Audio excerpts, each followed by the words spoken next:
Talia James stood quietly in the security line at the airport, her boarding pass in hand and a designer laptop bag slung across her shoulder. She wasn't loud, she wasn't late, and she certainly wasn't causing a scene.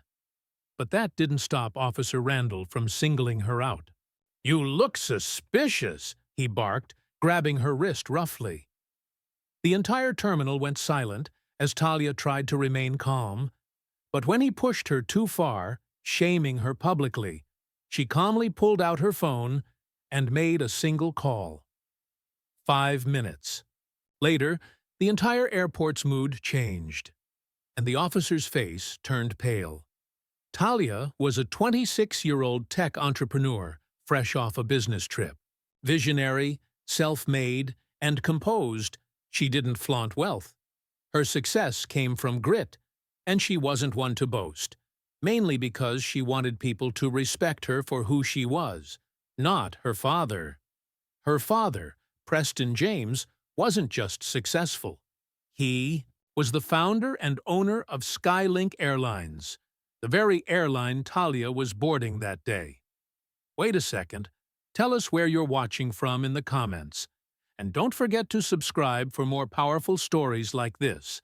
That afternoon, dressed casually in jeans and a hoodie, Talia entered Terminal B with a first-class ticket and quiet confidence.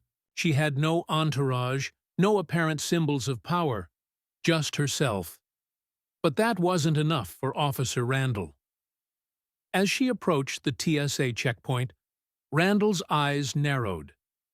There was something about her confidence he couldn't stand. It could be racial bias. Perhaps it was ego. But what came out of his mouth chilled everyone nearby. "Where do you think you're going?" he demanded. Talia blinked. "Excuse me? First class? With that ticket? That's not yours. Hand it over." Passengers began to stare. Talia, though shocked, kept her voice calm. "Sir, I don't need to explain myself. You can scan the ticket." But he wasn't having it. Randall shoved a plastic tray toward her. "Put your bag in and remove your shoes. Now!"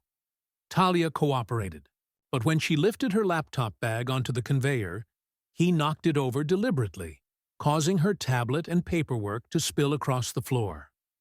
"Oh, I see," he sneered. "Another one of you trying to play big."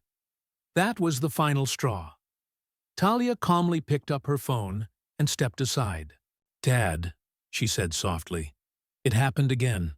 At Terminal B. Yeah, it's bad this time." Officer Randall didn't realize that the call set off an immediate chain of events. Within minutes, the terminal supervisor arrived. "Ms. James, I'm so sorry. We'll escort you to the executive lounge right away." Randall frowned. "What's going on?" She turned slowly toward him. "You'll find out soon." And he did. 2 men in dark suits arrived with airport security. "Officer Randall," one of them said sharply, "we've reviewed the surveillance. You're relieved of duty pending investigation. Hand over your badge and leave the premises." "What? I was just doing my job," he protested. But it was no use. As Randall was escorted away, Talia turned to him. She said, "Maybe next time you'll treat people with respect before assuming they don't belong." The airline CEO, Preston James himself, landed at the airport later that day. He didn't come as a tycoon, he came as a father, and he walked straight to his daughter with open arms. "I'm proud of how you handled that," he said. "With dignity, not rage." The story went viral overnight. Passengers had captured video. Blogs picked it up. Headlines read, "Black woman shamed by airport cop. Turns out to be airline heiress." The officer's Sabifadin name trended for all the wrong reasons, and airport security departments across the country revisited their training and bias protocols. This wasn't just about Talia. It was about every person who had been judged at a glance. She didn't yell. She didn't scream. She didn't have to. Her strength was in her poise, and in knowing her worth, whether others saw it or not.